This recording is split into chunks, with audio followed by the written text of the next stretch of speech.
ఈరోజు దేశవ్యాప్తంగా దాదాపు 23,33,000 విద్యార్థులకు సంబంధించి ఈ యొక్క నీట్ పరీక్ష సమస్యను జై స్వరాజ్ వరల్డ్ టీవీ ద్వారా ప్రేక్షకుల ముందుకు తీసుకొచ్చిన జై స్వరాజ్ టీవీ వారికి ప్రత్యేకంగా మా డెమోక్రటిక్ స్టూడెంట్స్ అసోసియేషన్ తరఫున ప్రత్యేకంగా ధన్యవాదాలు తెలియజేస్తూ ఈ యొక్క మే నెల 2024 మే నెలలో జరిగిన నీట్ పరీక్ష ఏదైతే ఉన్నదో జూన్ 14వ తారీఖు రిజల్ట్స్ రావాల్సి ఉండగా ముందస్తుగా ఒక 10 రోజుల ముందే ఈ యొక్క పార్లమెంట్ ఎన్నికల ఫలితాల రోజు జూన్ 4వ తారీఖు తీసుకురావడం చాలా దురదృష్టకరం.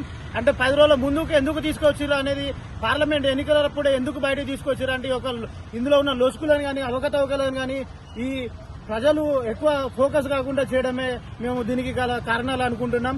అలాగే మెడిసిన్ ఏదైతే national eligibility cum entrance test ఏదైతే ఉన్నదో వైద్యులు దాదాపు 140 కోట్ల మంది ప్రజలకు భారతీయ ప్రజలకు వైద్యం చేసే విద్యార్థులకు సంబంధించి ఎంబీబీఎస్, డెంటల్, ఫిలాసఫీ, రేడియాలజీకి సంబంధించి ఎంతో మంది విద్యార్థులు ఈ నీట్ ద్వారా ఎంబీబీఎస్ సీటు పొందే అవకాశం ఉంటుంది.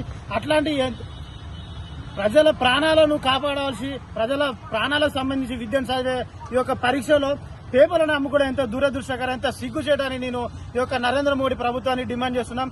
కనీసం ప్రజల ప్రాణాలను కాపాడే విద్యలో కనీసం వాళ్ళకు సంబంధించిన ఏవైతే విషయాలు ఉన్నాయో వాటిని సక్రమంగా నిర్వహించాలని ఈ ప్రభుత్వం ఉన్నట్ట లేనట్ట నేను డిమాండ్ చేస్తున్నాం. ఎన్టీఆర్ మొత్తం ప్రక్షాళన చేసి ఏదైతే ఎన్టీఆర్ మొత్తం రద్దు చేసి ఆ ఎన్టీఆర్ చైర్మన్ ప్రదీప్ కుమార్ జోషి తక్షణమే ఆయన పదవికి రిజైన్ చేయాలని మేము డిమాండ్ చేస్తున్నాం.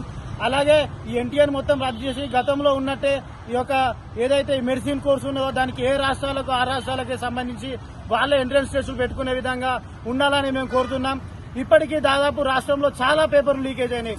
చాలా మంది విద్యార్థులు 24 గంటల పాటు ఎంతో కష్టపడి చదివి ఈ చదివిన వాళ్ళు మాత్రము ర్యాంకులు రాక ఇంట్లో కూర్చొని ఆత్మహత్యలు చేసుకుంటుంటే మాత్రం ఈ నీట్ పేపర్లను అమ్ముకొని విద్యను కాషాయీకరణ చేయాలి, విద్యలో మొత్తము కార్పొరేటీకరణ కాషాయీకరణ చేయాలని బీజేపీ ప్రభుత్వం వల్ల అనుబంధ రాష్ట్రాల్లో ఉన్న రాష్ట్రాలలో మొత్తం పేపర్ లీకేజ్ చేసుకుని వాళ్ళ మట్టుకు చదువురాను అందరినీ తీసుకొచ్చి మెడిసిన్ రాపించి వాళ్ళ వ్యవస్థ ఉండాలని ఈరోజు నరేంద్ర మోడీ ప్రభుత్వం ఆ విధంగా కృషి చేస్తా ఉన్నది. కాబట్టి ఈ యొక్క వ్యవస్థను మొత్తం రద్దు చేసి నీటిని మొత్తం రద్దు చేసి ఈ యొక్క కేంద్ర విద్యాశాఖ మంత్రి ఉన్నట్టు ధర్మేంద్ర ప్రధాన్ వెంటనే యొక్క నీటు లీకేజ్కి బాధ్యత వహిస్తూ వెంటనే రిజైన్ చేయాలని కోరుకుంటున్నాం.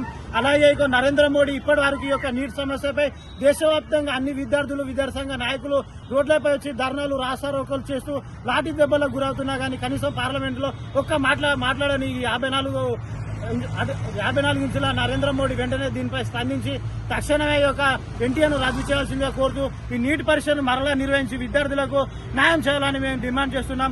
ఎక్కడో ఉన్న ఉక్రెయిన్ రష్యా యుద్ధాన్ని ఆపగలిగి పాలస్తీనా యుద్ధాన్ని ఆపగలుగుతాను నన్ను దేవుడే పంపించానని చెప్పుకునే నరేంద్ర మోడీ ఈ యొక్క నీట్ సమస్యను, నీట్ లీకేజ్లను ఎందుకో ఆపలేకపోతాడని మేము డిమాండ్ చేస్తున్నాం. వెంటనే నీట్ సమస్య పైన నరేంద్ర మోడీ ప్రభుత్వం వెంటనే స్పందించి ఒక నీట్ పరీక్షను మరలా నిర్వహించి విద్యార్థులకు న్యాయం చేయాలని మేము డిమాండ్ చేస్తా ఉన్నాం. నా పేరు Kamagoni Shravan, democratic students association state convener.